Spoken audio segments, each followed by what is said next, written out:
You've likely felt the confusion, the the inexplicable silence. One day they were warm, reaching out, showing up, responding, and then, like a switch, they vanished. And you were left with the haunting thought, did they ever care at all? But this isn't just about rejection. It's about something far more intricate. Avoidants don't leave because you failed. They leave because emotional intimacy forces them to face parts of themselves they've kept locked away. And no, they don't usually come back. Unless you understand the psychology that governs their internal world and you change the part of you that tries to pull them back through desperation. This is not a game of tricks. This is about transformation. Yours. Because only when you evolve into something that demands presence, not pity, do they begin to feel that magnetic pull toward the very thing they tried to escape. Let's break it down. Avoidants withdraw not because they don't care, but because getting too close threatens something deeply unstable inside them. Their entire emotional framework is built on maintaining control, distance, and internal safety. So when intimacy begins to grow, when someone sees through the mask and touches something real in them, their instinct is to retreat. They're not running from you as a person. They're running from what your presence awakens in them. Connection is frightening to someone who has learned, often through pain, that closeness equals loss of self or inevitable rejection. So they retreat into solitude, convincing themselves it's peace, when really it's silence, an escape from the storm that rages inside when love becomes too loud. Most people interpret this as indifference or cruelty, but if you look closely, you'll see it's rooted in fragility. The avoidance inner world is often built on a shaky foundation. Somewhere in their past, they likely experienced emotional inconsistency, perhaps even subtle abandonment or pressure to suppress their feelings. So now, in adulthood, love is both something they want and something they can't tolerate. It's like being drawn toward a flame while fearing being burned. They crave the warmth but recoil at the intensity. And so, when someone genuine enters their life, they don't celebrate it. They question it. They analyze, they doubt, and they sabotage, not out of malice, but as a misguided act of self-protection. Avoidants don't trust emotional safety, not because they believe others are untrustworthy, but because they've never fully felt safe within themselves. Their nervous system is wired to perceive closeness as a threat. That's why they often appear calm on the surface while they're mentally planning their escape the moment things get serious. They withdraw not in power, but in fear. The absence they create is their way of reestablishing emotional equilibrium. Distance is familiar, closeness is chaos. So when someone says, avoidants don't come back, it's often true, unless something inside them shifts. And that shift only occurs when they begin to feel that their avoidance has cost them something irreplaceable. But here's the truth. That realization doesn't come through pleading, chasing, or trying to convince them to see your worth. It comes when your silence becomes more confronting than your presence ever was. When you stop feeding the dynamic they're comfortable with. When you stop softening your strength to accommodate their fear. They're left with a mirror, and it reflects back the parts of them they can no longer hide from. The moment you stop reaching is the moment they begin to question their retreat. But this can only happen if your withdrawal isn't performative. It must be authentic. You must truly reach a point where you no longer seek their return to validate your value. Because until then, you're still energetically chasing them, and avoidance can feel that. They sense emotional need like a radar, and it triggers their core fear, being consumed, being responsible for someone else's feelings, being pulled into vulnerability against their will. The only way they come back is when they sense you no longer need them. That's when the dynamics flip. That's when curiosity replaces fear. That's when they start to wonder if perhaps they were wrong. But that door only opens when you close yours, not in anger, not in revenge, but in quiet, unwavering self-respect. Avoidants don't just disappear for the sake of freedom. They retreat because their entire identity is constructed around the illusion of self-sufficiency. They've built an internal world where needing others is considered weak, where emotional independence is confused with emotional numbness, and where control is mistaken for strength. To come back would mean admitting that this structure is flawed, and for someone who has lived their whole life believing that detachment protects them, that realization is not only terrifying, it's destabilizing. It calls into question everything they've relied on to survive emotionally. This illusion of detachment is not strength, it's armor. It's a coping mechanism carefully developed to guard against vulnerability. And this isn't a conscious choice most of the time. It's a conditioned response built in layers through years of emotional disappointment, abandonment, or subtle shame around feelings. In their world, to be vulnerable is to be unsafe. To need someone is to risk being rejected, so they create distance, and then they call it peace. But what they're really doing is avoiding the inner collapse that would come from admitting they are not as emotionally sovereign as they pretend to be. For an avoidant, maintaining emotional distance isn't just a preference, it's a form of identity preservation. Closeness requires compromise, openness, and emotional surrender. These things feel like a threat to the internal system they've developed. So they cling to their illusion, I'm fine alone. I don't need anyone. I'm better off without emotional drama. These mantras aren't confidence, they're protection. And deep down, they know it. That's why their solitude doesn't bring true contentment. It brings a quiet ache they can't fully name.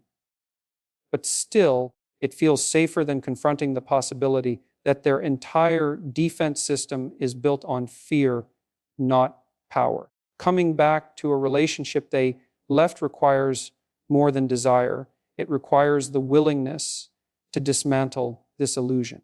That's why avoidants rarely return unless something within them breaks. And that breaking point often comes not through emotional persuasion, but through inner contradiction. It's when their need for connection begins to outweigh their fear of it.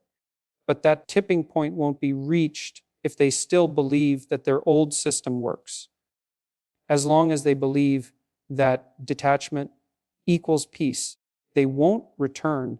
They'll stay in their emotional bubble, repeating the same narratives about independence and freedom, while quietly starving for real intimacy.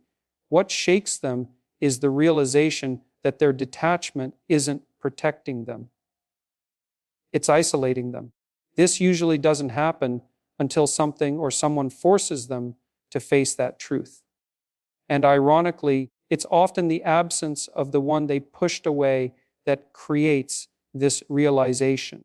When the person they distance themselves from no longer reaches out, no longer tries to reconnect, and instead seems to have found peace without them, it disrupts the illusion. Suddenly, the avoidant is no longer in control.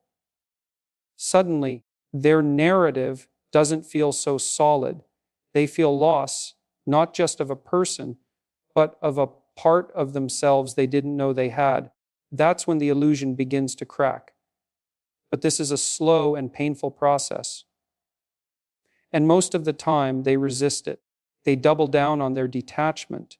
They distract themselves. They blame. They intellectualize. Because The alternative is to admit that the very thing they thought protected them was the thing that kept them from happiness. And until they're ready to face that inner truth, they won't come back, not because they can't, but because to do so would require them to become someone they're not ready to be. Trying to chase an avoidant back into your life is like running after a shadow. The closer you get, the further it slips away. You cannot reach them through pleading, proving, or pouring out your heart. In fact, the more effort you exert to make them return, the more you reinforce their fear that intimacy equals pressure.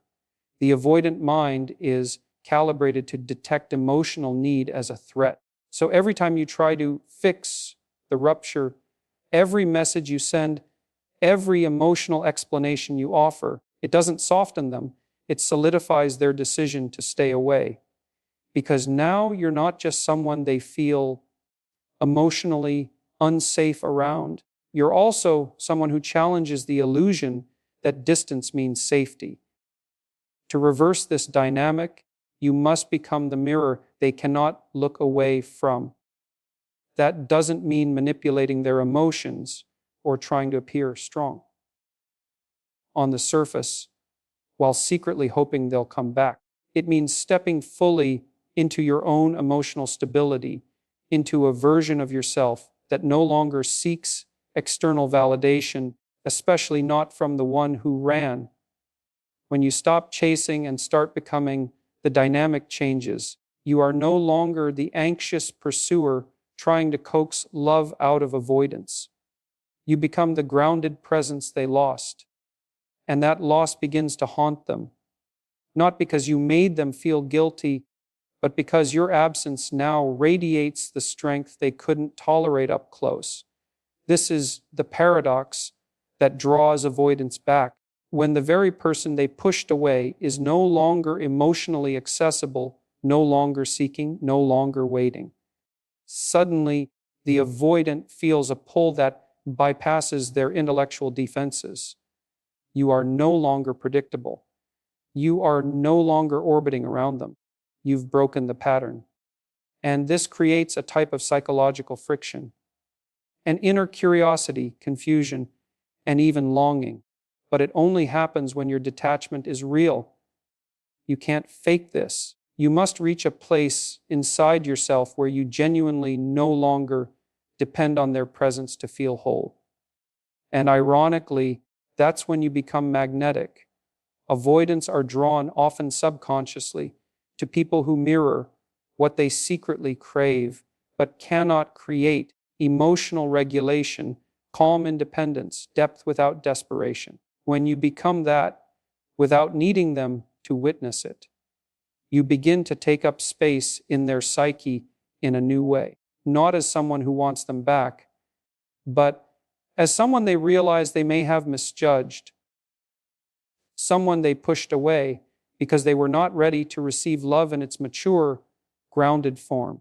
To become the mirror is to stop bending for their fears and start rising into your truth. It means trusting that if they are ever going to return, it won't be because you reached for them. It will be because your evolution reflected back to them what they ran from in the first place. Their return, if it happens, is not about you proving your worth.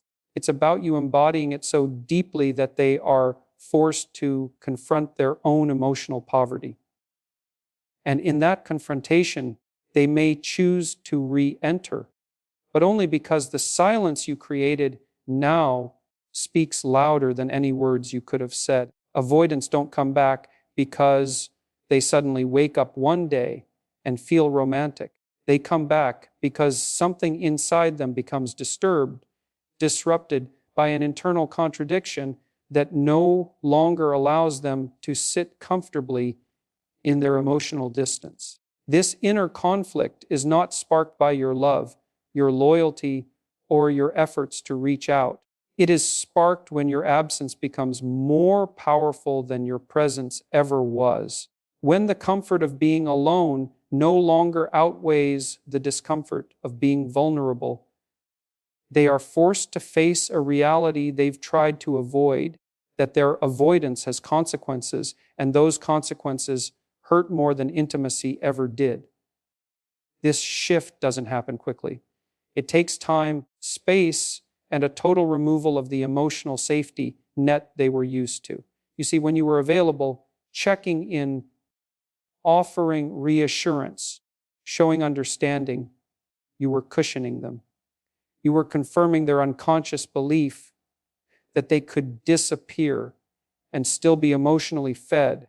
But the moment you stop feeding that loop, the dynamic starts to collapse. Not because you punished them, not because you pulled away to make them chase, but because they can feel the energetic vacuum left behind. And that emptiness doesn't just sit quietly. It begins to whisper truths they've long buried. What emerges in that silence is a profound discomfort. They thought they were better off alone. They thought cutting off emotional ties would bring relief.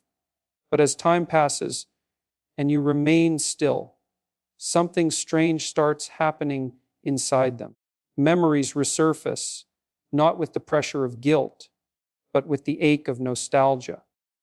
They begin to feel the pull of the unresolved. The part of the story where they disappeared begins to gnaw at them. Not because they miss being in control, but because they now feel out of control internally. The paradox is this: in distancing themselves from emotional chaos, they've created it within. This is how transformation begins for an avoidant. The pain they once projected outward now turns inward. They start to wrestle with the question, what if I ran from something good? That question is a fracture in their narrative. It's small at first, but it grows.